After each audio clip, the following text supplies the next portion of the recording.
Hello students, आज 11 मई 2020।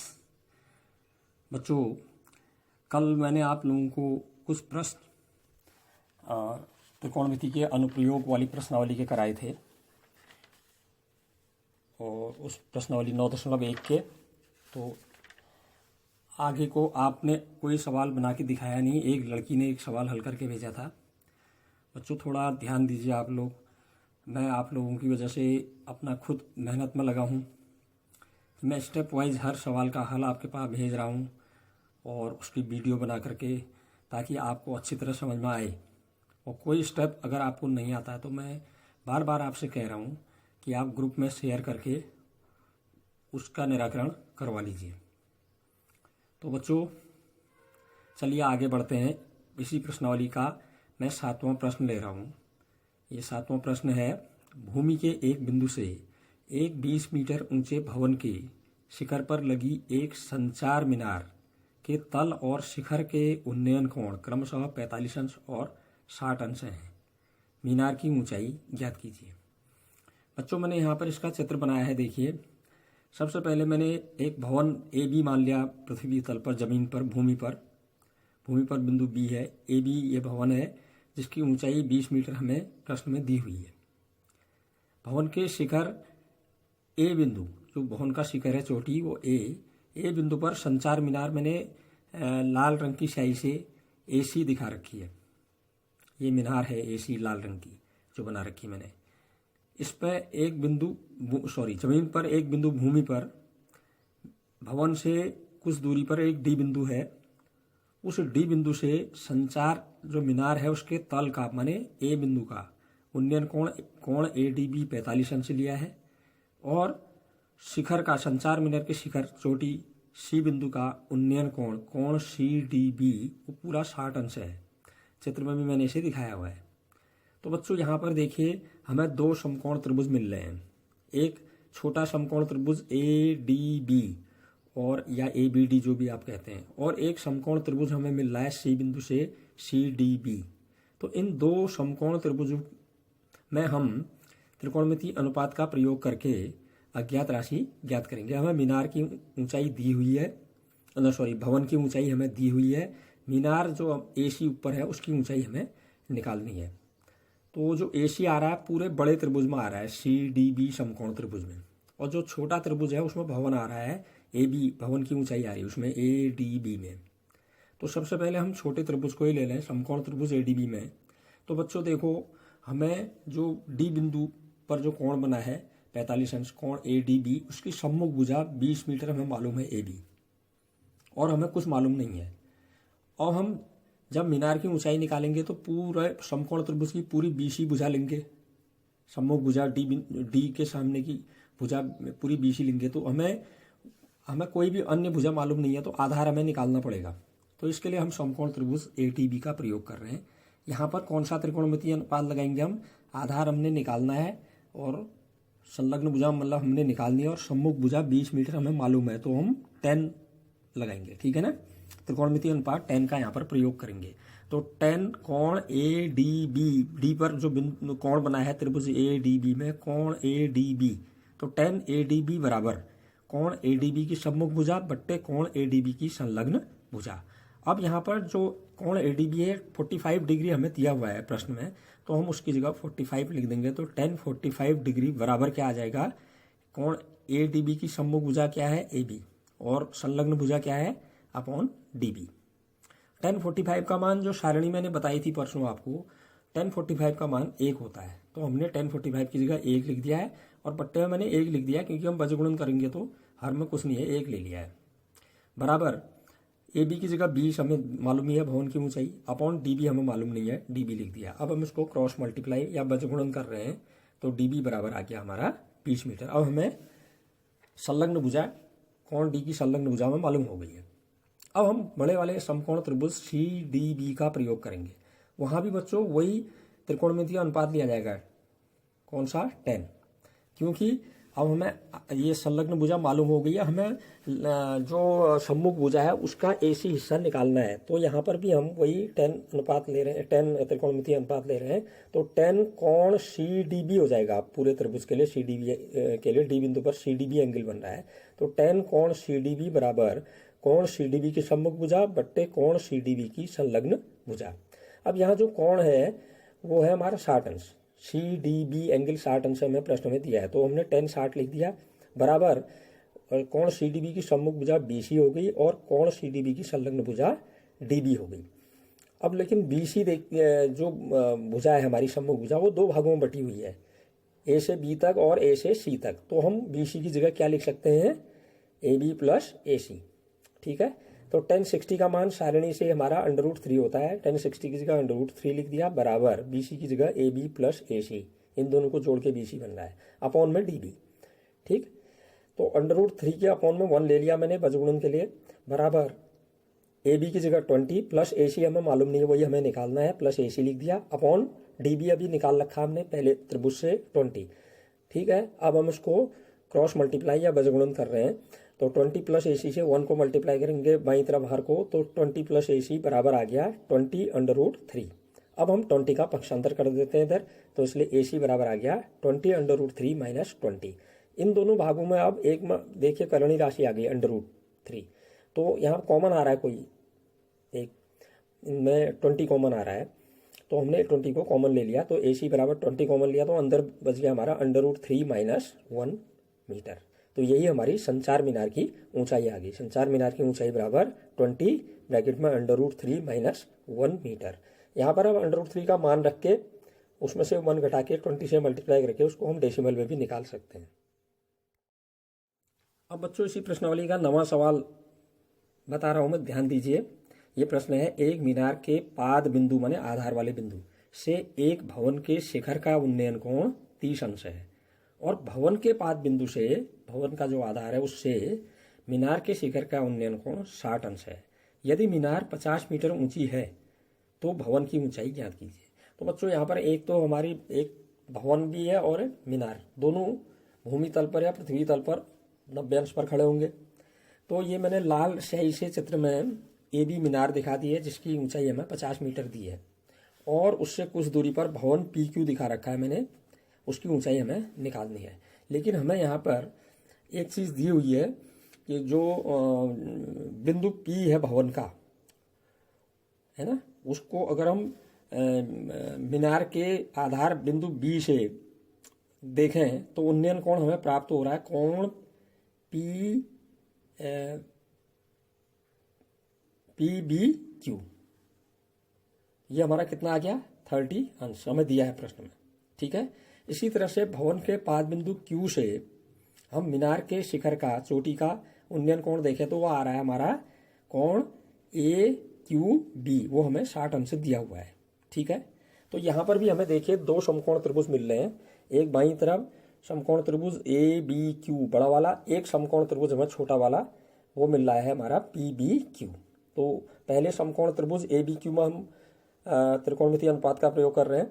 तो समकोण त्रिभुज ABQ में कौन सा अनुपात लेंगे, देखिए हमें यहाँ पर कोण Q जो 60 अंश का कोण है उसके सामने की सम्मुख भुजा AB हमें 50 मीटर मालूम है। ठीक है, तो और हमें इसका जो है संलग्न भुजा मालूम नहीं है। तो संलग्न भुजा निकालने के लिए सम्मुख भुजा अपॉन संलग्न भुजा क्या होता है, अनुपात 10। तो हम यहाँ पर भी वही 10 निकालेंगे। 10 कोण AQB बराबर कोण AQB की सम्मुख भुजा बट्टे कोण AQB की संलग्न भुजा। अब 10 60 का मान सारणी में देखिए आप √3 होता है, तो 10 60 डिग्री बराबर हमारा ये जो आ गया कोण AQB की सम्मुख भुजा AB अपॉन कोण AQB की संलग्न भुजा BQ। अब 10 60 का मान रख दीजिए √3, उसके अपॉन में कुछ नहीं है 1 ले लिया हमने, इज इक्वल टू AB मीनार की ऊंचाई हमें मालूम है 50 अपॉन BQ हमें मालूम नहीं है संलग्न भुजा, वो हमने BQ लिख दिया।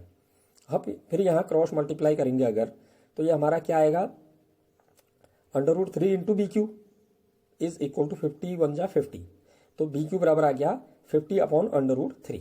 यहाँ पर हर में अंडर को आप हटाना चाहते हैं अगर, तो मैंने कल बता रखा है परिमेयीकरण करने के लिए हर वाला जो अंडर वाली संख्या है उससे अंश और हर को दोनों को गुणा कर देंगे, तो 50 को भी √3 से मल्टीप्लाई किया अपॉन √3 को भी √3 से मल्टीप्लाई किया, तो ये BQ आ गया हमारा 50 √3 अपॉन 3 अपॉन में √3 इंटू √3 √9 आएगा, उसका अंडर जो है 3 होता है, तो 50 √3 अपॉन 3 मीटर। ये BQ का मान हमें अब मालूम हो गया, संलग्न भुजा में मालूम हो गई है कोणों की आधार के।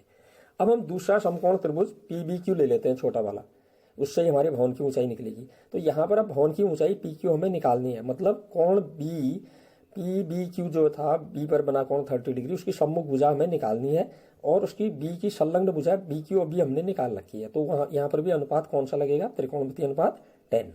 तो कोण या आ गया 10 कोण PBQ बराबर कोण PBQ की सम्मुख भुजा बट्टे कोण PBQ की संलग्न भुजा। तो यह आ गया 10 30 डिग्री, PBQ 30 डिग्री हमें दिया है प्रश्न में, इज इक्वल टू कोण PBQ की सम्मुख भुजा PQ और कोण PBQ की संलग्न भुजा BQ।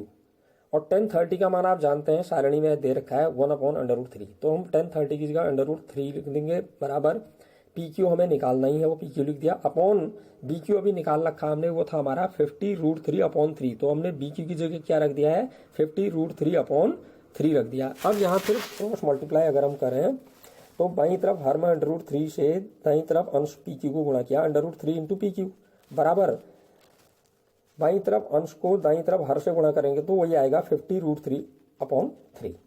ठीक है, अब जो PQ के साथ √3 है वो दाएं पक्ष में ले जाने पर अपॉन में आ जाएगा 3 के साथ मल्टीप्लाई में, तो PQ बराबर 50√3/3 इंटू √3, √3 से √3 आपका कट गया, ये बराबर आ गया 50/3। अब इसको आप डिवाइड करें चाहे डेसिमल में या मैंने लिख दिया इसको 16 बार भाग गया, 16 सही 2/3 मीटर। तो ये भवन की ऊंचाई PQ की ऊंचाई हमें मालूम हो गई। अब बच्चों मैं इस प्रश्नावली का 10वां प्रश्न बता रहा हूं, ध्यान से देखिए आप। ये प्रश्न है, एक 80 मीटर चौड़ी सड़क के दोनों ओर आमने सामने समान ऊंचाई वाले 2 खंभे लगे हुए हैं। इन दोनों खंभों के बीच सड़क के एक बिंदु से खंभों के शिखर के उन्नयन कोण क्रमशः 60 अंश और 30 अंश हैं। खंभों की ऊंचाई और खंभों के बीच की दूरी ज्ञात कीजिए। तो बच्चों मैंने यहाँ एक चित्र बनाया हुआ है, इस चित्र में मैंने एक सड़क BD के सिरे B पर खंभा AB दिखा रखा है और सड़क के दूसरे सिरे D पर खंभा CD, जबकि दोनों की ऊंचाइयां हमें बराबर दी हुई है, ये प्रश्न में दिया हुआ है। और सड़क BD पर एक बिंदु E ले लिया है, इस बिंदु E से पहले खंभे AB का उन्नयन कोण AEB हमें प्रश्न में दिया 60 अंश और इसी बिंदु E से दूसरे खंभे CD का उन्नयन कोण CED बराबर दिया हुआ है हमें 30 अंश। तो यहाँ पर पहले खंभे की दूरी और इस बिंदु E से पहले खंभे की दूरी और इस बिंदु E से दूसरे खंभे की दूरी हमें निकालनी है। तो हम ये मान लेते हैं, माना बिंदु E से पहले खंभे AB की दूरी x मान लिया मैंने, x मीटर, BE को हमने x मीटर मान लिया है और सड़क की चौड़ाई टोटल हमें दी हुई है BD बराबर 80 मीटर, वो हमें प्रश्न में दिया हुआ है। तो अब खंभे CD की E से दूरी कैसे निकालेंगे हम, BD में से BE को घटा देंगे, तो ED बराबर आ जाएगा BD माइनस BE और BD 80 है, 80 है, BD की जगह 80 लिख दिया, माइनस BE को हमने x माना है, तो 80 माइनस x मीटर आ गया ये। अब यहाँ पर 2 समकोण त्रिभुज AEB और समकोण त्रिभुज CED हमें मिल रहे हैं चित्र में। तो पहले हम समकोण त्रिभुज ABE में त्रिकोणमितीय अनुपात ले लेते हैं। त्रिकोणमितीय अनुपात यहाँ पर क्या रहेगा, देखिए बिंदु E पर जो हमारा कोण AEB उन्नयन कोण बन रहा है उसकी संलग्न भुजा BE हमने x मान रखी है और जो ऊंचाई है खंभे की वो AB है। तो यहाँ पर भी ऊंचाई माने सम्मुख भुजा और संलग्न भुजा का अनुपात लेंगे, वो क्या होता है 10। तो इस त्रिभुज में 10 AEB बराबर कोण AEB की संलग्न सम्मुख भुजा बट्टे कोण AEB की संलग्न भुजा, तो 10 60 डिग्री बराबर यह आ गया AEB की सम्मुख भुजा AB बट्टे AEB की संलग्न भुजा BE। ठीक, तो 10 60 का मान √3 होता है, √3 रख दिया, अपॉन में कुछ नहीं है 1 बराबर AB की जगह AB अपॉन BE को हमने x माना है, x लिख दिया। फिर यहाँ बजगुणन किया तो AB बराबर आ गया x √3 मीटर। अब हम दूसरा समकोण त्रिभुज CED ले रहे हैं, इसमें भी वही त्रिकोणमितीय अनुपात लग रहा है। तो 10 कोण CED बराबर कोण CED की सम्मुख भुजा बट्टे कोण CED की संलग्न भुजा, और कोण CED मालूम है आपको 30 अंश है, तो 10 30 अंश बराबर CED की सम्मुख भुजा क्या है CD, CED की संलग्न भुजा क्या है ED, तो 10 30 बराबर CD अपॉन ED। और 10 30 का मान सारणी में होता है 1/√3, तो हमने 10 30 की जगह 1/√3 लिख दिया बराबर CD अपॉन ED का मान अभी निकाल रखा था आपने 80 माइनस एक्स, वो लिख दिया हमने। फिर क्रॉस मल्टीप्लाई किया तो 80 माइनस एक्स बराबर C D into under root 3, और सी डी और ए बी दोनों बराबर हैं तो हम सी डी की जगह ए बी लिख दे रहे हैं। तो 80 माइनस एक्स बराबर ए बी अंडर रूट 3, ठीक है। या इसको हमने राइट हैंड साइड को लेफ्ट में, लेफ्ट हैंड साइड को राइट में लिख दिया, तो ए बी अंडर रूट 3 बराबर 80 माइनस एक्स, ठीक। तो एक्स बराबर आ गया हमारा ये, एक्स का पक्षांतर कर लिया बाई तरफ, प्लस का हो गया, तो एक्स बराबर आ गया 80 minus A B under root 3, ठीक है। जो मैंने इक्वेशन नंबर 1 डाली थी वो ए बी बराबर एक्स अंडर रूट 3 आया था, तो ए बी की जगह एक्स अंडर रूट 3 लिख दे रहे हैं। तो एक्स बराबर 80 माइनस एक्स अंडर रूट 3 लिख दिया ए बी की जगह इंटू अंडर रूट 3, तो एक्स बराबर आ गया 80 माइनस अंडर रूट 3 से अंडर रूट 3 मल्टीप्लाई हुआ अंडर रूट 9 का मान 3 एक्स आ गया। एक्स बराबर 80 माइनस 3x। अब 3x का भी हम पक्षांतर करके बाईं तरफ ले आएंगे, प्लस का हो जाएगा, तो x प्लस 3x क्या हो जाएंगे 4x बराबर 80, इसलिए x बराबर 80/4। 4 से आपने 80 को डिवाइड किया तो ये आ गया 20, तो ये x का मान हमें मालूम हो गया 20 मीटर। अब बच्चों बिंदु E से पहले खंबे की दूरी, वही x मानी थी हमने, x का मान 20 आ गया, तो बिंदु E से पहले खंबे AB की दूरी आ गई 20 मीटर। अब बिंदु ई से दूसरे खंबे सी डी की दूरी वो कितनी आई थी चित्र में देखिए आप, वो हमने निकाली भी है ऊपर 80 माइनस एक्स, तो एक्स का मान यहाँ रख देते हैं 20, तो ये आ गया 80 माइनस 20 बराबर 60 मीटर। तो दूसरे खंबे की ई से दूरी 60 मीटर आ गई। अब एक्स का मान जो 20 आया है उसको इक्वेशन नंबर फर्स्ट में रख दीजिए, जो हमने इक्वेशन नंबर फर्स्ट लिखी है ऊपर।